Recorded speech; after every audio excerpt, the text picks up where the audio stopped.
going to the Super Bowl. You only win a Super Bowl 2 times every 5 years, right? Oh!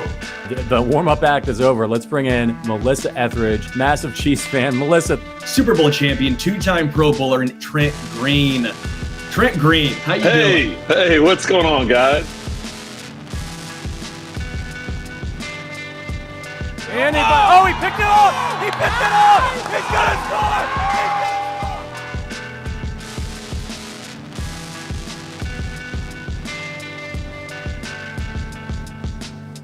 And we'll see you next week. But until then, as always, go Chiefs.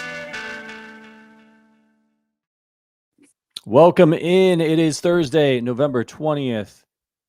It means it's time for the OG Hour. Patrick Allen here with you, as always. And he's back, ladies and gentlemen, from his Count Chocula stupor, Matt Verderame from Sports Illustrated and this show, of course. How you doing, man? Aside from the fact that you're a Chiefs fan. Fine. I'm fine. I'm doing better than the Chiefs themselves, I'd imagine, these days. How are you? I'm doing all right. It's that weird time of year where you sort of look up and you're like, holy crap, it's almost Thanksgiving, and then it's gonna be Christmas, and then the year is gonna be over, and like all that end of year corporate stuff, all that starts happening, and Christmas parties, and I'm not ready for it. It just feels like the football season just got started, and here we are, just a few games away from the playoffs. Yeah, it's getting late early for Kansas City. I'll tell you that much. It's not good. It's not good, and we're gonna talk about it. I know our listeners are going to be interested to hear your thoughts on what's going on here with this team. We're gonna play a little Chiefs true or false, and I got all the big questions here, so you'll get to hear, I think, Verderame's thoughts on. And these are the hard. I'm actually calling the segment Chiefs true or false, the hard questions. We're gonna ask all the big ones that people have floating around right now. But I will say, man, it's a little discouraging. I'm frustrated about the team and just overall, but I'm also very disappointed in the fan base. I got to be honest with you. The level of insanity from people that has ensued after 10 games. It's just, I know people are mad, and I am too, but it's like, you're on like this incredible run since 2018 with this team, and they have this season where they're 500, which the Cleveland Browns fans would cut off their right arm to be 500. You know what I mean? But for the Chiefs, it feels like an abject disaster, but the fans are just going insane. Like after, really a handful of games where this team just has not performed well.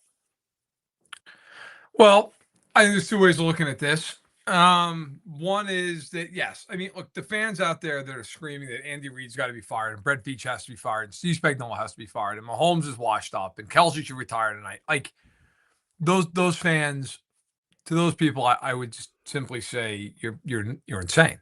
Like I don't like. There's no. I understand screaming and yelling that during a game because you've got all this emotion and fine. Once you've calmed down. If you really feel that way, you don't understand the sport. Like I don't know what else to tell you. Like there's no world where that's reality. But I will also say this. I understand why fans are just really pissed and fed up with this team. Like I understand it because yes, most fan base, any fan base would take what this team has done in recent years and they would give anything for it. Some people would probably give up some of their family, if not all their family, for it. Okay, depending on how much they like or hate their family. Like, I get that. At the same point, the Chiefs have a very high standard, a standard that did not exist in Kansas City prior to Mahomes showing up. There is an expectation, and rightfully so, that they're going to win just about every game that they play. And I think you have to understand, look, no one's going to win every game, but the Chiefs have specialized this year in losing ridiculous football games. And I understand why people are sitting there going, how in the hell is this team 5-5? How are they giving up 295 passing yards to Bo Nix? How do they look completely unprepared to play the Bills?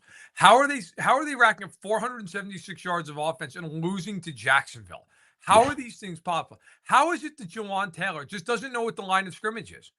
I mean, for the love of God, how do you not understand where the line of scrimmage is? You're 2.5 years into being into Kansas City. And yet, there are people who don't have the gift of sight who can line up better than Jawan Taylor week in and week out. Like, I get the frustration because quite honestly, if you're any Chiefs fan, you feel it. Like, they have done everything imaginable to lose games this year. This team, like, if you take away just mind-numbing errors against Jacksonville and Denver, you're 7-3. Yeah. Like, it's all right there. But they're 5-5 because they just can't stop beating themselves. And I don't think there's anything more frustrating in sports than a team that can't stop beating itself. If you're Jawan Taylor, Creed Humphrey's not a small man. How is it hard to not be able to look over and be like, that's Creed Humphrey down there?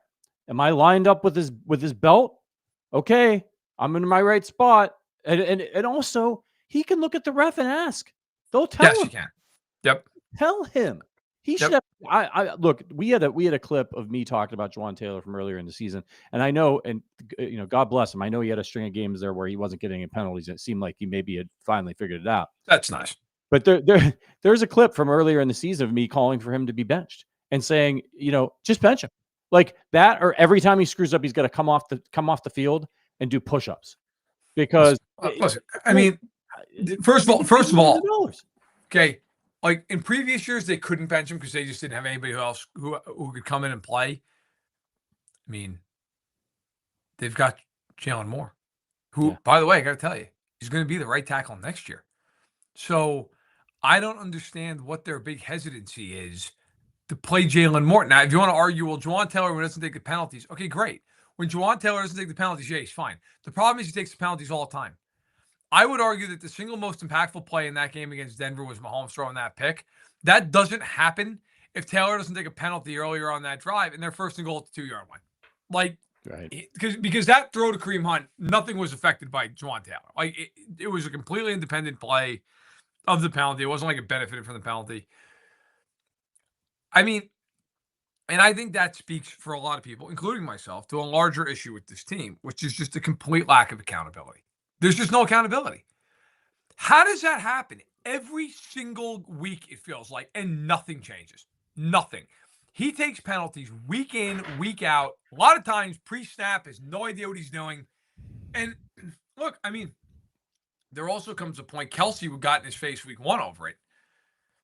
I'm kind of ready for Mahomes to get in his face. Like, when does it happen? When does Mahomes just throw him out of the huddle? I mean, how long does it have to, like, there's just, and it shouldn't be on Mahomes. It should be on Andy. It should be on Matt Nagy, who I don't think I've ever seen Matt Nagy angry in my life. Like, every time they show Matt Nagy, he just looks like he's on the beach. Like, feel free to have some emotion. Anytime today, any point. Like, I don't get on Matt Nagy as much as some because I understand he doesn't call the plays, but like, he puts in the game plan and he's responsible for those guys every week. And I got to tell you, it's every week. It is every single week that this goes on. And I just, I don't know. I think you reach a point where, okay, so you're not going to hold that guy accountable. Then what else are you not holding accountable that we don't even see during the week? What else is allowed to let slide? What else happens that isn't taken to task? And I think it's emblematic of a team that this year, when they've needed to focus, they've needed to pay attention to the details, they have miserably failed to do it. Yeah. And let's get into this true and false here. You're watching the Arrowhead Addict podcast. Patrick, Allen, Matt Verderame from Sports Illustrated here. We're going to dive into the big questions, and you kind of actually had a perfect lead into this. So we're calling this Chiefs true or false, the hard questions. I'm going to ask these questions to Verderame. I'm going to set the table for this first one for you, which is something I was talking about on the post-game show after the Denver game, which is, did the Chiefs have a hubris problem? And what I mean by that is kind of what you were getting at here, where they assume, Andy Reid this week said, hey, we're not panicking as much as the people on the outside are. And I tweeted this out and I said, maybe that's the problem. I'm not saying that they should overreact. And there's something to be said for an organization like Kansas City, who has faced tough stretches before. They don't overreact. They don't panic. They don't freak out and make panicky moves. And they've been pretty slow and steady as far as winning goes. But I do wonder about things like not trading to improve your running game, assuming you can get by with the, Clyde Edwards-Helaire against the Bills and all of these things. And assuming that that it'll all get figured out because you have Patrick Mahomes and you have Andy Reid, and maybe a bit of a lack of accountability where, hey, we're fine. We're not going to react like other teams do because we're the Kansas City Chiefs and we're always going to figure it out. Is there a little bit from Brett Veach on all the way down to the towel guy in the locker room? maybe a little bit of hubris with this team because they've won so much. They just assume they'll figure it out. They'll get out of it. And maybe there's not quite enough urgency and accountability. I think if there's not urgency now, they might as well pack it up. I mean, you're 5-5, and if you don't win this game, you're screwed. You'd have to run the table to make the playoffs. I have no idea if the team can win 6 games in a row. So I wouldn't be overly confident that they're going to do it. I think there is hubris with them sometimes. I've called it over the years earned arrogance. Like, they deserve to be arrogant at times. They're better than everybody else and have been for almost the better part of a decade at this point, like 2/3 of a decade. What I would say, though, is I do think there are times with this team where, and specifically the offense and Andy, where you just watch them and say, like, what the fuck are you doing? Like, what is happening here? Like, what? You watch into that Denver game, and they've got Kareem Hunt split out wide, 3 tight ends on the field, and Rashee Rice in the backfield, and it's 2nd and 10, and you're fighting for your life right now, and like that's the play call. And if I got to hear one more person say, well, they're trying to give them something they're not ready for, you know why they're not ready for it? Because it's stupid. That's why they're not ready for it. Because it's really dumb. Okay? Like, you should, in those spots, in the have-to-have-it moments, I don't want to see 3rd and 2 designed for Brashard Smith. I don't care. They're like, well, if he sits down, it's open. Yeah, it's Brashard Smith. Like, he's a 7th-round rookie. I like the kid's talent, but to ask him to be the guy in that spot seems like a tall task. Like, how is that? If you're going to run to Kareem Hunt, fine. Maybe you're going for it on 4 downs, or I don't know, you're backed up, but maybe you do it. If you're going to throw, how is that not to Rashee Rice or Worthy or Kelsey? Like, how is it not to one of those guys? Like, I don't care that your team is expecting that you're going to go to one of them. You know why they expect it? Because you should. That's why. And I'm willing to take Travis Kelsey any day of the week to get 2 yards.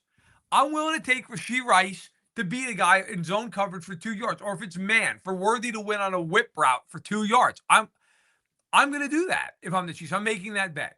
And if I don't win that bet, fine, I can live with it. But I'm making that bet. I feel like with Andy sometimes, it has just gotten to the point where they are just so cute in certain situations. Like, just stop. It's easy. Like, just do what's obvious, man. It's like if the 98 Bulls were like, hey, listen, we need a bucket with 10 seconds left. We could go to Jordan. If he's doubled, we can go to Scottie Pippen. They're both going to be in the Hall of Fame. But you know what? No one's expecting Bill Wennington to pop out and shoot an 18-footer. Bet he's open. Let's give it to Luke Longley. Kidding, he's open. He's Bill Wennington from 18 feet. Like, yeah. I mean, my God, everybody on the other team's waving him on. Like, please shoot it. Like, I mean, you're no kidding. Like, I mean, that's kind of where I'm at with this. You have people can sit there and say, well, Travis Kelsey's older. Travis Kelsey's 2nd in the league in yards received for a tight end. Yeah. Like, he had 91 yards in that game. How in God's name is that not drawn up for that guy? Run an option route with him. Like, that's my biggest problem, other than the complete lack of details, which we can get to, like, is just, it's so cute sometimes. Like the Bills game. You're killing them running the ball. Just keep running it. Why do you stop running the ball? It's just dumb. It's stupid. Everybody kills them running the ball. I mean, it's insane.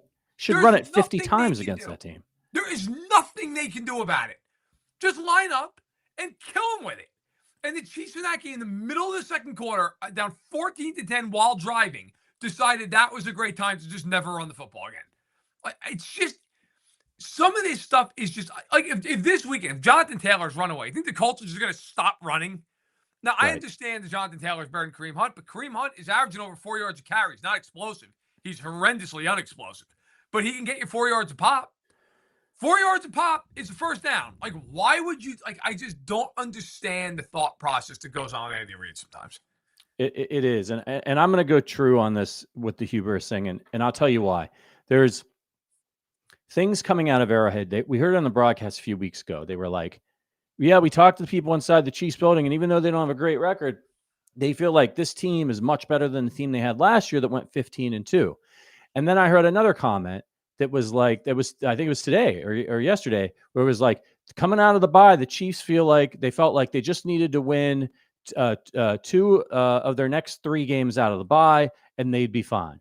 That kind of thinking, we're better than we were last year because we have all the weapons, and we just need to win 2 out of 3 out of the bye. Why are you even talking about 2 out of the 3 out of the bye? You need to beat Denver, period. Like, nobody should be even having the conversation. If we just win 2 of these next 3 games, that to me is hubris. They're like, we're going to be fine. We just need to, they're saying it's okay to lose. They're like, we can lose one of these games and we'll still be, and instead of just focusing on the next game. And I think getting Rashee Rice back, Worthy, all the stuff, they're so excited about all the weapons that they have.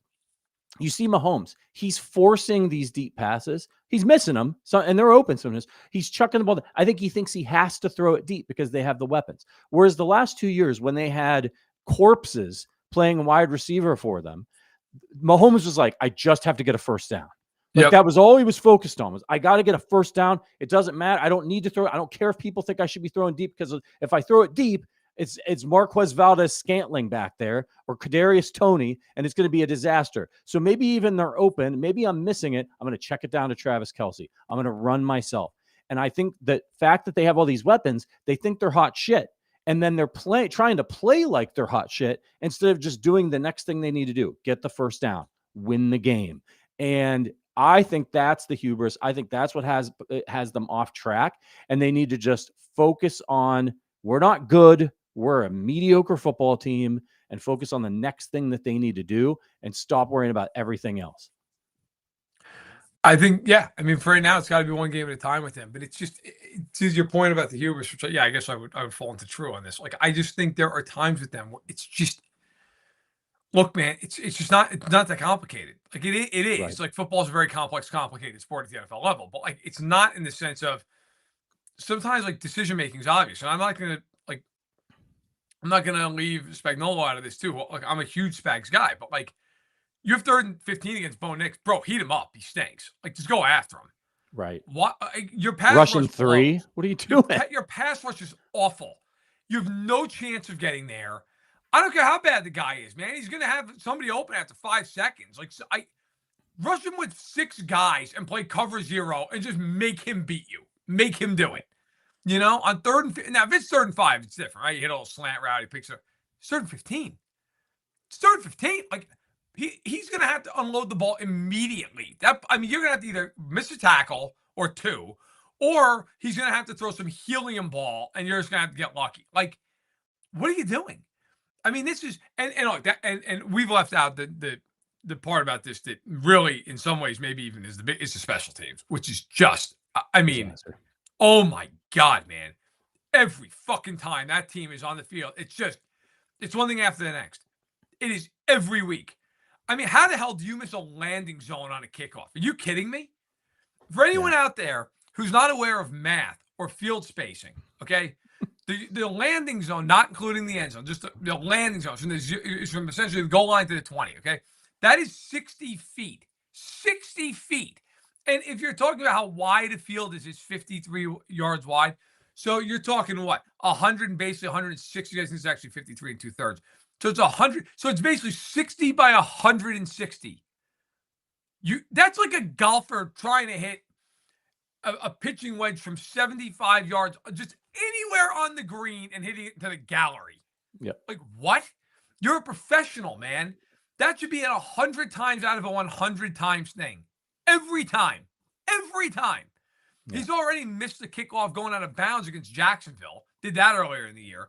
The extra point wasn't on Bucker. One, Morris just forgot he was supposed to block somebody despite being an offensive lineman. Like, they gave up a 70-yard punt return in that game and took a penalty on it. You know how possible that is? They cheated and gave up a 70-yard punt return. Like, it's just, this is mind-numbing shit, and they do it all the time. The penalties have been a constant on special teams, as has Butker's issues, all year long. And they also, again, they fielded at least one punt, might even been 2, inside their 10-yard line. For the love of God, let it bounce. Let it go. Like, but they just can't do it. Like, they just refuse. It's clearly a coaching point, because they've done this ever since Toba's been there. Like, if you can catch it, just catch it. Well, hey, man, at the 3-yard line, I'm thinking maybe just let it go over your head. You Nope. saw the Broncos returner. He was right at the goal line and he stepped back into the end zone, got his feet in the end zone and caught the ball so he could get the yardage. And we could have done the same thing. But now we return it. Got 1 foot in the end zone. I mean, in the hubris thing, it gets you like it happened. Sean Payton, big hubris guy. In that game, they're rolling down the field on the Chiefs, and he decides to get cute and try to do a little Philly special, whatever, throw a pass to Bo Oh Nix my! He's and kills, so lucky kills that their thing didn't drive. go. Oh, Yeah, right. he is so. That made things easier on the Chiefs. Yes, I mean, he's so lucky that wasn't picked and run back 90 yards. Yeah. It's like, what are you doing? They can't stop you. Just keep doing what you're doing. So it's getting the Chiefs the same way that play did for them. But let's keep it moving here. True or false? This is another hard question people were throwing out there. People writing articles about it. Patrick Mahomes is no longer the best quarterback in the NFL. True or false? That's false. I think he's the best quarterback in the NFL. His numbers are awesome. I mean, he was the MVP of the league before the Bills game. So, I mean, I'm not that to me. I've seen a lot of people with this thing. Mahomes is second in the league in EPA. He's unbelievable against pressure. Like, he's number one by a mile. No. Listen. He's the best quarterback in the NFL. And I don't give a shit that Josh Allen runs the ball in from 2 yards out like 15 times a year. I don't care. He's the best quarterback in the league. And like, that's kind of the thing with this team. That's why it's so frustrating. It's not like you look at them and go, oh, offensively, they just suck. They don't. That's why it's just so infuriating. Like, pick a number. Pick any number. And I could give you a whole bunch of reasons why this team offensively is really good. Like, and not just like some analytical crap. Like, actually just baseline numbers. Like, if you're somebody who sits there and says, look, all I care about are the meat and potatoes numbers. Okay, great. This team this year, yards per game, they're 7th. Okay, they're 7th. Points per game, they're 9th. And then you get into the meat and potatoes of like some of the in the weeds numbers. Okay, the quarterback is second in EPA. The running game is second in EPA, second behind Indianapolis. They just never decide to run the ball. They don't have explosiveness, and that's what's killing them. They're 9th on third down on offense. They're 7th in the red zone. Their points per drive, they're 3rd. Their yards per drive, they're 2nd. Their scoring percentage, like how many times you score per drive, it's 2nd. I mean, this is not a team that you look at and go, oh, they just can't. I mean, their offense has been fantastic for huge chunks of the year. The problem is the last 2 weeks, the coaching game plan in Buffalo, I will never understand what they're trying to accomplish. Never. I will never, ever, ever understand what they're trying to do in that game. The Denver game, I mean, how different does that game look? And I understand this is a game of shoulda, coulda, woulda. Like, if Taylor doesn't take that penalty, that's 7 points. That's they're going to score. It's a touchdown. Butker, it should be an extra point. That's 8 points. Rashee Rice drops one of the best throws Mahomes has ever made in his life, right in his hands. That is, I won't say it's a certain 3 points because they were far back, but like certainly an attempt at a field goal there. That could be 11 points. That's the difference between 19 and 30. And that's like Mickey Mouse stuff, dropping a ball that hits you in the face, not lining up in the wrong spot, kicking an extra point. And that doesn't even include Mahomes missing Worthy on a throw that should have been 7. And that's on Mahomes. Mahomes has got to make that throw. But like, that team was a whisker from scoring 30 to 37 points against Denver. But again, that's what's so infuriating about them, is they're not making those plays and they're not focusing when they need to. And they're not making that one extra play. And that's what's been the difference for them more often than not when they're losing. All right. The game has passed Andy Reid by. True or false? It's false. But the truth is that they need to change some of the way that they're calling these plays. And I don't know that he's going to do that.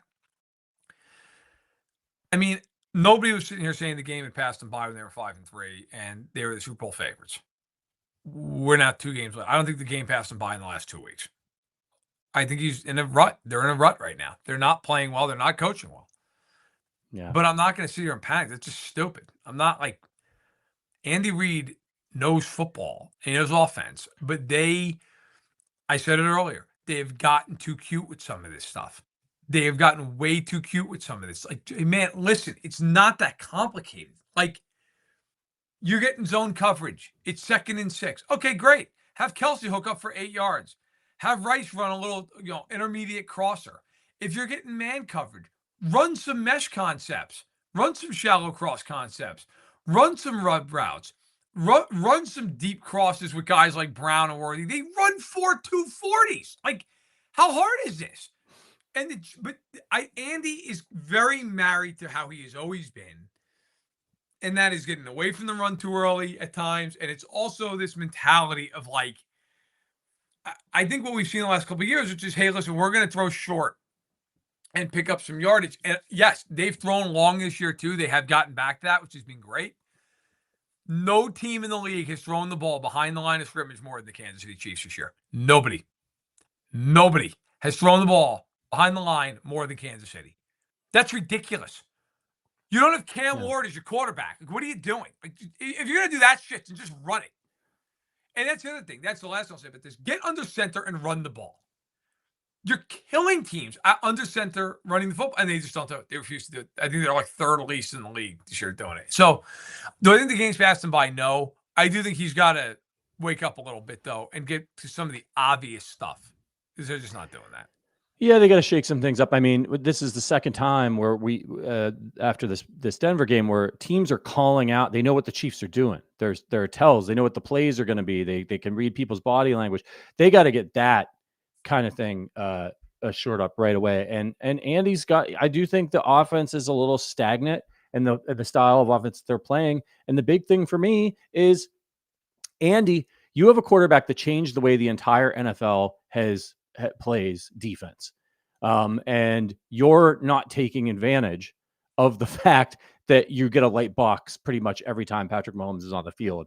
That, I think, is a big thing. And if he doesn't start taking advantage of it, this is what happens. They're so predictable, Matt. I mean, yeah, you know what they're going to do. Like, there's no, they're going to throw. They're going to be throwing the ball every single time. It doesn't matter. They won't run it. And if they do run it and they get us on a gain of 5 or 6 here and there, fine. Who cares? We'll get them. We'll get to the next series of downs. Jawan Taylor will jump off side. You know what I mean? It's just, it's infuriating. Okay.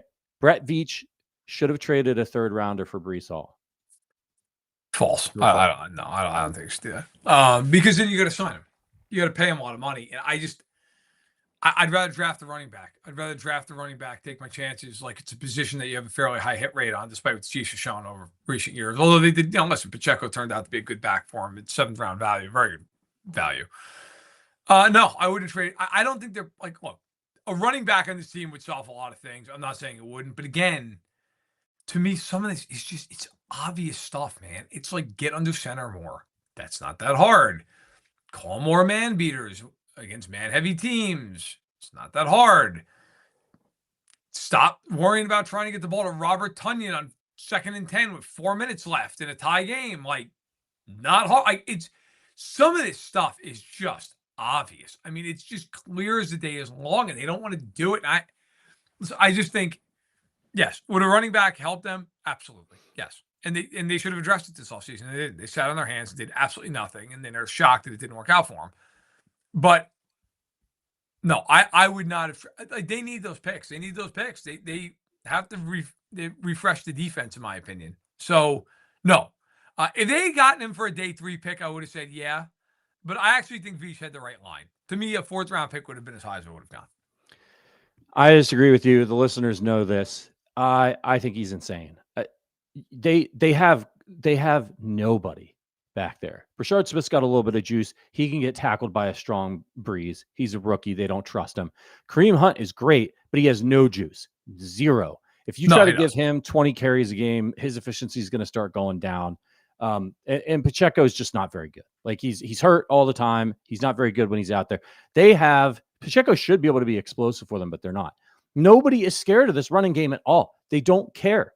So I think it's maddening to make Patrick Mahomes go out there and drag league replacement average to below average running backs when you got Josh Allen has James Cook, Jalen Hurts has Saquon Barkley. Like all of these teams with these really great running backs, if you put Breece Hall in this offense, he has actual juice. He can block, he can catch passes out of the backfield, and he actually is an explosive player. He's productive in the hellscape that is the New York Jets. If he's productive when Garrett Wilson hasn't been playing. There's nobody, no quarterback, no receivers. There is nothing to worry about except for Breece Hall, and he still manages to have good games. So for me, the third round, look, you got needs. I understand, and I understand you got to sign them. But you know what? Fine. If it costs a third round pick to have a guaranteed good player with explosion out of the backfield to help Patrick Mahomes, and you're set, and then you got to sign him to a contract. First of all, I don't think the contract would have been that expensive because he's been playing for the Jets. So he only had one. He doesn't have 1,000-yard rushing season. He had one really good one with receiving and rushing. I just think he transforms this offense if you actually use him and makes it really, really hard to stop. Because if Andy actually does run the ball against a team like the Buffalo Bills, a Kareem Hunt run of 5.5 yards might be a 17-yard run with Breece Hall because he's younger, he's more explosive, he's better, and it might actually open some things up for this passing game. But they should have drafted somebody in the draft, and that's the big thing. So that we're sitting here debating whether or not they should have given up a pick and they had to sign a guy. They could have got Cam Scatterbo in the 4th round. Yep. And that guy looks fantastic. So that's that for me. I know that the people are Allen says Breece Hall's injury prone. Every running back's injury prone. So was Saquon Barkley. That bothered the Eagles last year. You're a running back in the NFL. You're injury prone, like unless you're Frank Gore, right? Like or Emmett. True, Smith. man played every game. Yeah. But yeah, and that's just my take. I know people are sick of hearing me talk about Breece Hall, but I think that could have made an actual difference. I don't think there was anybody else they could have traded for at the trade deadline that would have made as much of a difference for this team this year than getting Breece Hall. I would have traded for a pass rusher. I'd have done that. I'd have done that in a heartbeat. And we've seen why the last 2 weeks because Bo Nix looked like Joe Montana because they just can't do anything. Can't get home. Yeah. They literally can do nothing. They just. If Jones and Karlaftis don't win immediately, the rest of that defensive line is basically me. It's unbelievable how bad everybody else in that line is. Mike Dana and Charles Menno. I'm not kidding. I can't think of 3 positive plays they've made the entire season. I'm sure there have been obviously 3, but there's not been a single game I've walked away from and been like, man, I played well that game. Derek Nottie, Jerry Tiller, nothing every game.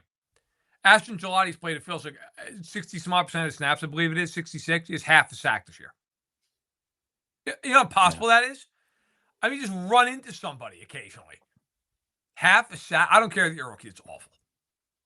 The third best defensive lineman on this team is out for the year with an ACL. It's Norman Lott. He actually looked like he could play football.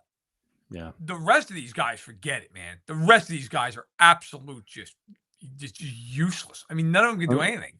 And that's the thing in this draft. Veach used some of those picks on defensive players, and it's not working. Do you have faith that he can get a defensive lineman that can make an impact? Look, Karlaftis, I think, great pick where you were picking and what you got for Karlaftis. He nailed that one. Obviously, FAU, disaster. Can they get the defensive help that they need where they draft? Yeah, they can. But, it's not easy. It's not easy, but I thought Norman Lott was going to be really good before he got hurt. I actually thought he was playing very well. So yeah, we'll see what he does. But they've gotten Wharton and they've gotten Saunders over the years, and they've gotten other guys. Yeah, sure they can, but again, hell, the way they're playing right now, they might be drafting about 14th, so they might be in prime position. Yeah, that's fair. They even move up a little bit and get a really good player. Yeah, but no, I don't. Look, I get it. Everybody wants to be pissed off. But guys, I got to tell you, their drafts have been fine. If you look, there are plenty of teams that their drafts are awful. Legit, go look at the Bengals and what that team's done. Okay. You want to talk about awful. They're the epitome of it. Kansas City over the last handful of years. Okay. Let's just go. So the last, let's do 5 classes. Okay. So the first class in that, they got Bolton, Humphrey, Noah Gray, Trey Smith. That's a great class. 2022, we all know about that class. McDuffie, Karlaftis, Brian Cook, Leo Chenal, Jalen Watson, Isaiah Pacheco. That's an amazing draft class. 2023. This class is so, but not terrible. Look, Felix was a bust, but they got Rice. They got Shamari Connor in the 4th round. Say whatever you want about Connor. The 4th round's a good pick. Juan A. Morris is a 3rd round pick. It's okay, But that draft is like, it's okay. But like with Rice and Connor there, it's not a disaster. Last year, Worthy. Now Kingsley's looking like a real player. If they would ever play Jaden Hicks, I think he'd be a good player. But like that draft is okay. Like it's not a terrible draft. And then this past year, look, you've got Noah Williams, looks like he can play. Again, if they didn't fucking play him, Josh Simmons, Omar Norman Lott. Like I think this class, and then Royals is kind of incomplete because he's just behind a million guys in the roster. So if you look at this, like they're not unbelievable drafts, the last three, but they're decent. Like they're solid enough. They're not bad drafts. I know people go, oh, it's 2 hits out of like 6 or 7 guys. Bro, that's the NFL draft. That's what happens. Like that's not a bad hit rate. 2021, 2022 are nuts. Like you just don't normally do what they did in those years. But they're fine. They need to, look, they've got to get a little younger. They've got to play some guys they're not accustomed to playing. Like, for an example, I would play Bassa more. I get it. He's a rookie. I don't give a shit. You know what? He was a former safety who can cover. You know who can't cover? Every linebacker the Chiefs play. Like, Yeah, put him out sure there. can. Try, man. Do something. But Yeah. they won't. They won't. They'll sit there and they'll do the exact same thing. I want to address a comment from Steve in the chat. Another schizophrenic podcast where the discussion vacillates between defending the offense by quoting production statistics and vilifying the offense for failures. Which is it? It's both, Steve. That's the point. They're good enough and often do put up really good offensive statistics, and then they don't perform because they do dumb stuff. You ever see that clip of the woman who was celebrating? She was in an event like power walking or whatever, and she started hamming it up because she was about to win and she got past. Yes. I mean, we've seen these clips, right? That's the Chiefs offense. They're good enough to win the race, but then Jawan Taylor doesn't know where to line up, or they do stupid self-inflicted things like calling really idiotic plays at 3rd and 2 when they should just run the ball, and then they call a weird pass player. They throw the ball behind the line of scrimmage. So that's the point that Verderame and I think a lot of people are trying to make is, yeah, the talent is there, maybe not in the running back position, Right. but they're racking up all kinds of yards against NFL teams, but they're not winning. Why aren't they winning? Because metaphorically, they're showboating before they get to the finish line or doing something stupid like that instead of focusing on just getting to the finish line first. All right, Yes. next one up here. Matt Nagy ruined the offense and needs to be fired. True or false? I mean, false. Like he's not calling the plays. They're not. This is the kind of stuff that just drives me crazy. Like it's not. He's not calling the plays. He's not is he on the fucking field? Does he line up for Jawan Taylor?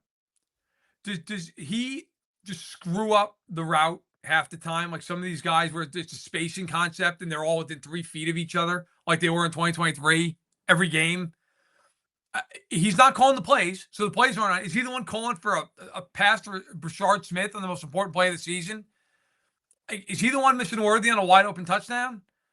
I mean, yeah, look, I'm not the biggest Matt Nagy guy in the world. I'm not saying he's great. I don't think he's great.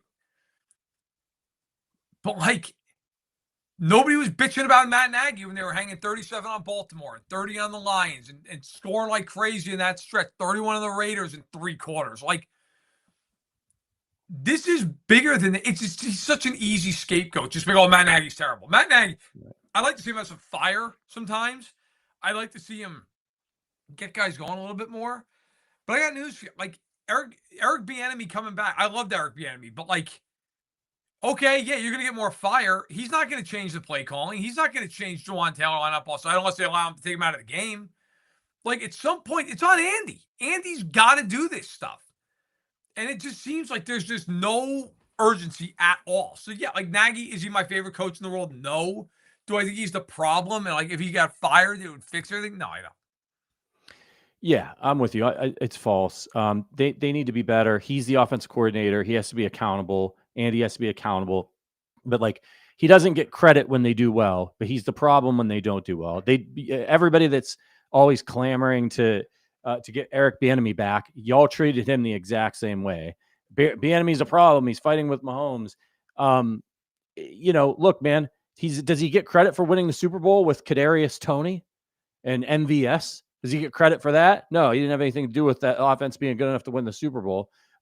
It's lazy. It's a lazy fan take.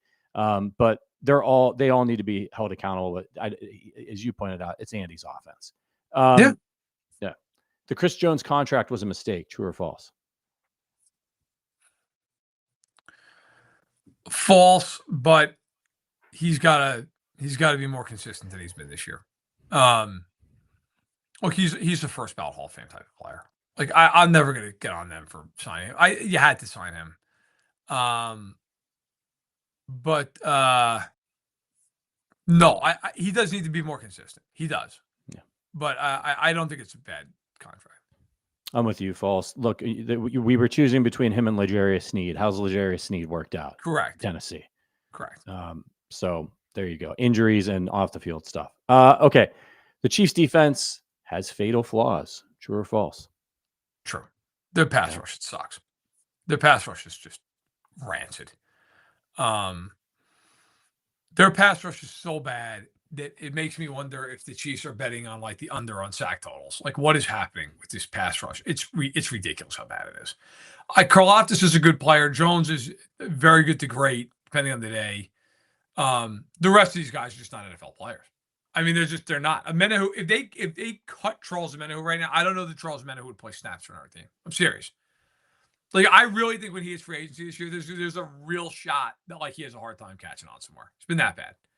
Mike Dana's not like he'll catch on, but like Mike Dana's not playing real snaps for a good team next year. He's not what he was.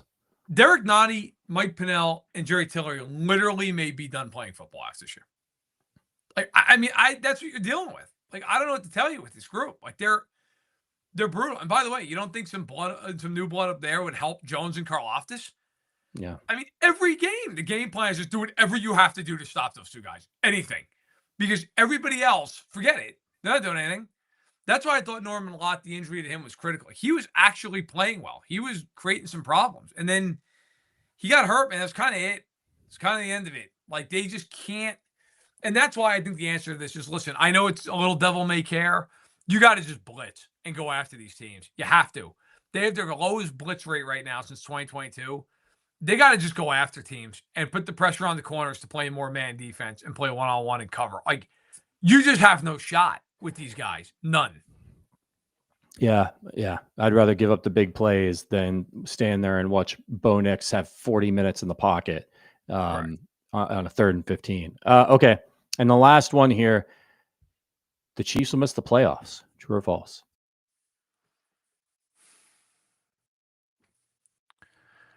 I mean, right now we're looking at like a 50-50 basically. Look, I'm going to say false from the standpoint that this team is who they are for a reason. And if they miss, that's fine. I'll go down with that ship. I'll say false. I think the funny thing is about them, and I really believe this, if they get to the playoffs, I think they're incredibly dangerous. Because there's just a one-off game, and Spagnuolo's great with those types of things. And listen, they know how to win those games. And like, I think that'd be the one time, like, emotionally, I think they could get up for it and really be where they need to be. And like, I think they're the type of, I'm not saying they'll do this. They're the type of team, kind of like let me just think, I want to get the year right. The 2010 Packers, the 05 Steelers, where like they get in the playoffs just like the final wildcard team, then they win the Super Bowl because it's just like that team just got hot. And it was like, oh yeah, they're great when they're hot, and boom. But I'll say they make the playoffs. I don't have a ton of confidence in it, but I'll bet on Mahomes and company before I bet against them. I'm going to go with you. I'm going to say false. I don't feel great about it. This game against Indianapolis, we're going to do a quick little preview here for in just a second, is I think going to be a really tough game for them. I don't like the matchup, but if they can get by it, we'll find out everything. We'll know after this game. If they can't get up for this game, I know that people think that they should have considered the loss against Buffalo rock bottom, and you go into the bye and you come out and you handle business during Denver. But I do think that the loss to Denver is their Raiders Christmas Day game. Like, that game's the worst game I've ever seen them play. I don't think they consider, because they lose to the Bills every year and they're in the bye and confidence in Andy. I don't think they realized how bad things were coming out of that bye, even though they should have. They know it now, and if they don't respond against the Colts, they're toast. But given what they've done, they've earned one more week of confidence for me. Hey, everybody, we got a great giveaway ready for our Arrowhead Addict family. Each month, we're running an exclusive giveaway just for Arrowhead Addict members.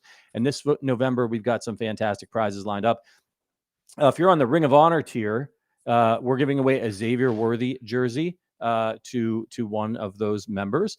And for all our other amazing members, we've got a Chiefs t-shirt waiting for you. If you're not already a member, if you want to be eligible to win, all you have to do is be a member by the end of November. We'll announce these giveaways live on the OG Hour on the first Thursday of every month. So be sure to tune in. Signing up is easy. Just click the link in the description of our YouTube videos.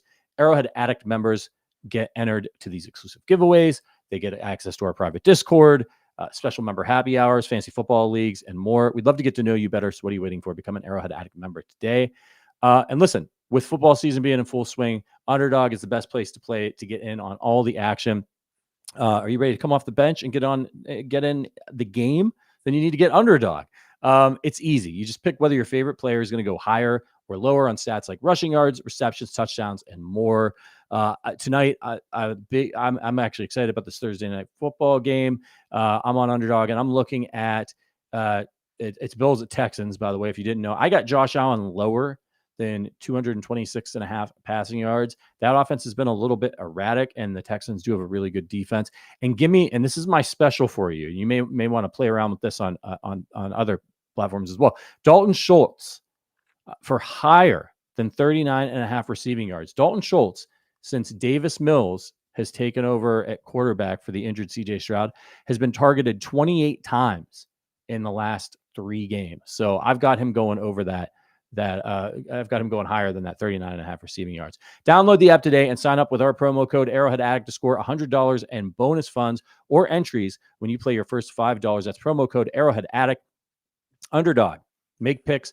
Win money. Must be 18 plus, 19 plus in Alabama, Nebraska, 19 plus in Colorado for some games, 21 plus in Arizona, Massachusetts, Virginia, and present in the state where Underdog Fantasy operates. Terms apply. See assets.underdogfantasy.com/web/play and get terms _DFS_.html for details. Offer not valid in Maryland, Michigan, New Jersey, New York, Ohio, and Pennsylvania. If you're concerned with your play, call 1-800-GAMBLER or visit www.ncpgambling.org. In New York, you can call the 24/7 Hope line at 1-877-8-HOPE-NEW YORK or text HOPE New York to 467-369. All right, Verderame, Colts coming to Arrowhead. Chiefs are 5-5. The Colts are, I believe, 8-2. Chiefs are, despite all of their struggles, and Colts have been lights out this year for the most part, have an MVP candidate in Jonathan Taylor. Chiefs are 3.5-point favorites in this one. They are at home, and it's an over-under of 50.5. So they think some points are going to be scored. I think this is a bad matchup for the Chiefs because you have a running quarterback, a team that's going to run the ball a ton and likes to do play action, and a good tight end. And when I think about that, I think about the games against the Chargers, first game of the season. They like to run the football. They have a quarterback that can run. Losing to the Jaguars, what the Bills did to them with James Cook and tight ends over the middle. The Chiefs can't cover. I mean, if I was the Colts, I'd run the ball a ton with Jonathan Taylor and just throw over the middle to my tight ends with play action and Daniel Jones running the ball. That would be my whole game plan, and I think I might win by 21 if I did that. That's my take on it. What do you think? I don't know. I mean, with this team, I don't know, man. Like, they've given up one 100-yard rusher all season. James Cook, was it. It's the only guy to do it. They shut down Barkley. They shut down Derrick Henry. They shut down Travis Etienne. They shut down Ashton Genty. They shut down Jahmyr Gibbs. All of them. I mean, if history's an indication, they'll play well against Jonathan Taylor. They will. I mean, if history's an indication, they will do well against him. Warren, I think, is going to murder this team. I think Warren's going for his first 100-yard game of his career. Like, they just can't. Now, again, to be fair, they've only given up one 100-yard guy, but it was a tight end. It was Dalton Kincaid. I think he has a big game. I think the Chiefs actually match up fairly well with Pierce and Pittman. I think they can be all right there. To me, this game is really, really simple. You've got to get to Jones, and you've got to force him into some mistakes. And that doesn't always just mean turnovers. That means, like, hey, maybe he doesn't see an open guy because you pressured him, and he's got to just chuck it away on third down. Like, the first 8 games of the year, he was sacked 9 times. The last 2 games, he's been sacked 12 times. And he's been turning the ball over like crazy in recent weeks. Why? Because he's under a lot of pressure. And the Steelers and the Falcons in those two games just blitzed the daylights out of Daniel Jones. Got after him. On the other side of the coin, the Colts, this is according to a friend of the show here, a very good friend of the show here, Bryce Carter. The Colts, I believe, I just saw the tweet. I don't know off the top of my head. I think they're 23rd in how often they play zone, which is what the Chiefs kill, but they're 9th in man coverage, which is what the Chiefs struggle with. And this is going to be the first game with Gardner, Moore, and Charvarius Ward. So the Chiefs are going to have to get creative. They're going to have to figure it out. I think they have the tools to do it, but they better do it. I think the Chiefs' offensive line is going to hold up in this game. Look, the Colts don't blitz a lot. They don't have DeForest Buckner. I think the Chiefs are going to hold up fine in this game. You got to be able to move the football, and however that is, run the ball, throw the ball, whatever. Like, you've got to figure that out. I think you blitz Daniel Jones nonstop in this game, and I mean literally, like maybe more than half the snaps nonstop. Like, I would just relentlessly go after him. His numbers not wildly different, blitz no blitz, except for one stat. His completion percentage is 21% lower when you blitz him. It goes from 76.5 down to 56. His completion percentage is awful against blitzes. And his completion percentage over expectation is negative against blitzes. It's like plus 10 when you don't blitz. Give him time, you got a problem. If I were the Chiefs, I'd single up Pittman and Pierce on McDuffie and Watson, and I would just go after him in this game and say, you know what? If Warren's gonna have 75 yards, fine, I'll live with it. I don't care. If I can limit Taylor and I can blitz the daylights out of Daniel Jones and be successful in it, I feel like we're in a pretty good spot. But they're going to have to score to win. I'll give you one stat I found interesting. Curtis Seabolt tweeted this out. And, of course, Curtis, a long time of 810. He was referring to a tweet by this man, John Ewing, and he said he's going to trim the tweet down. He said the Chiefs are the 15th team since 1990 to be 500 or worse this late in the season and be favored against a team with a winning percentage of 800 or better. The previous 14 teams all won the game, and they were 12-0-2 against the spread. It's a wild stat. Yeah, that it really is. Look, I think the way the Chiefs have been playing, I get really worried. I think it really comes down to their offense in this game, because if they're messing around on offense and they need to hold up their end of this 50.5 point over under to have a chance, because Spags likes to sell out. So he's going to try to take away. The funny thing about the Chiefs defense is it's always like somebody will always have whoever you don't expect will have a weird game. Like when they played the Lions, it was like, okay, we got to stop Jahmyr Gibbs and we got to stop Amon-Ra St. Brown. So of course, Jameson Williams goes crazy. It was like when the Chiefs would play the Bills and they're like, okay, we got to stop Stephon Diggs, and then Gabe Davis would go out of his mind. That's the way Spags kind of likes to do this. He likes to take away your best players. So he's going to try to stop Jonathan Taylor, obviously, and put pressure on this Colts offense. But the Chiefs could help themselves by actually playing with a lead for once. I actually think they should stop deferring. I know they like to get a look at what the teams are doing in the first half and be able to make their adjustments throughout the course of the game and get that after half possession. But I miss the days early in Mahomes when they were like, we want the ball.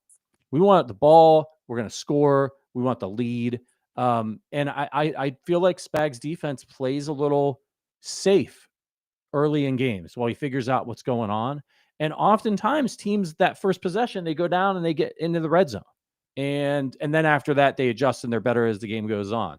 Boy, wouldn't it be better to do that with a 7-point lead? I mean, you can still do the same thing. So, my comp for this Colts team, and all due respect to them, and I'm happy for Daniel Jones, who we talked about the hellscape of the New York Jets. Well, you also have the hellscape of the New York Jets.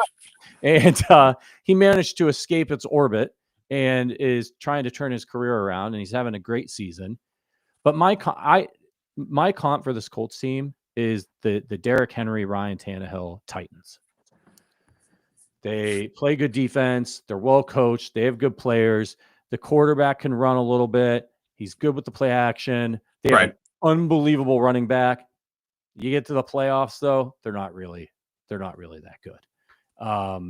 They're not good enough to go all the way, because in reality, the quarterback is Ryan Tannehill. The quarterback is Daniel Jones, and this is probably him playing at his absolute peak.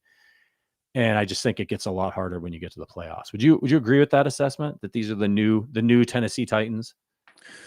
Yeah, I think it's a reasonable comp. Like, I think they have better weapons to throw to than the Titans did. But yeah, I mean, listen, the problem the Colts are going to have, in my opinion, in the playoff game is just if you can curtail Taylor at all, and this becomes about Daniel Jones, it's just a problem. Like, there's no way around. Which is why I think in the Chiefs game, that's why I said I would blitz like crazy in this game, like like literally to a point that it's almost comical. I mean, here it comes. I don't care that you know it. I would get in press man coverage. I would tell Watson and Williams and McDuffie and Fulton, I don't care if they taking a legal contact penalty. I don't care. Unless it's third down, I don't care. I want it to be a boxing match outside. Do not let them off the line of scrimmage. We are just going to blitz the daylights out of Jones and screw the timing up on these routes and make him make the adjustment with 5 guys, 6 guys flying at him. Good luck. Have fun. That's what I would do in this game. Yeah, and I'll give credit to you want to turn him over, right? But I'll give Daniel Jones credit to this. The Steelers came out and they stopped Jonathan Taylor. They held him to 45 yards. But Jones threw for 342 yards in that game. Pittman had 115, but why did they lose? I mean, Jones was 31 of 50. He threw 3 interceptions. Well, yeah, but so I watched that whole game. Okay, and I'm not taking away from what you just said here, but I watched that whole game. I watched that game live. I wrote about that game. Okay, so Jones, how many yards did you say he threw for in that game? 342, 31 of 50. Okay. They were down. So the fourth quarter of that game, when the game was completely out of touch, they were down 17 points. Like, so Jones in that quarter, after they were down 17 points, threw for 22, 37, 46, 53, 59, 76, 97, 117, 137, almost on 137, 149. He had 185 yards when they were down 17 points in the fourth quarter. Yeah. The second quarter was an abject disaster for them in that game. He had 3 picks and 2 lost fumbles. Like, he was awful in that game. Yeah. He was awful. So listen, the Steelers went 3 and out in the first quarter. They went 3 and out. The Colts went 13 plays, 79 yards, scored a touchdown.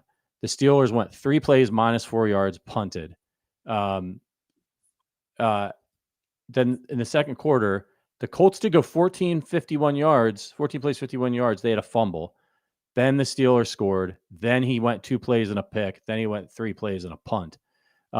So you're right. It was the second quarter, they just completely fell apart, and he did rack up some stats.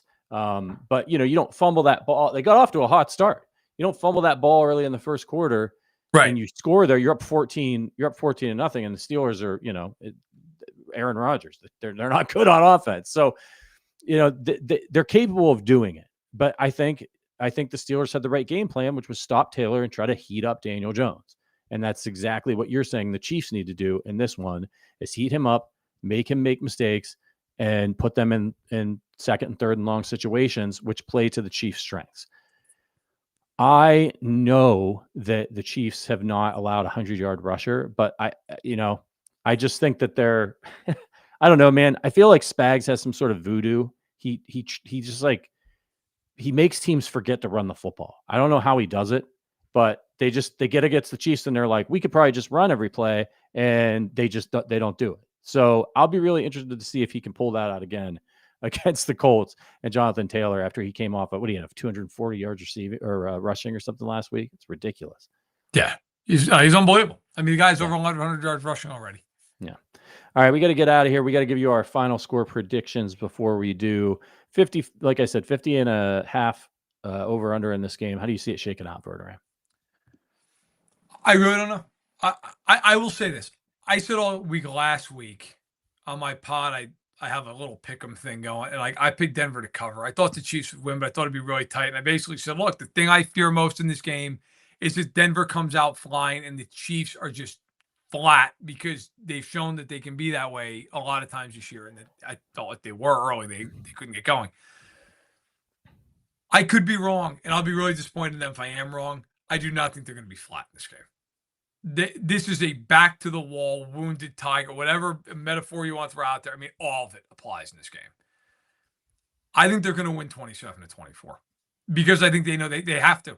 Like, this might be the first game all year where they actually match the intensity of their team. Like, I think they absolutely have to win. I wonder in this game if they get a turnover or two from Jones. I don't love the matchup offense against defense, but I think this might be a game where Mahomes basically is the late, great Therese Taylor would say, an over my dead body game, where it's just, I could see Mahomes in this game running a lot. Like, what, if they get a lot of man coverage looks, I could see Mahomes just being like, whatever it takes. If I've got to run Sauce Gardner over like a train, that's what's going to happen. Like, I'll pick him to win because I think it's a game they have to win. And this team, it's hard to pick against them in those spots, but I certainly understand picking against them right now. We get a couple predictions in the chat. Tom Hood says 31-30 Chiefs. Wiley Possum 32-24 Chiefs win. Boy, wouldn't that be nice? That would change some narratives really quickly. I'll take the Chiefs in this one because they got to have it, and they're at Arrowhead. 28-27.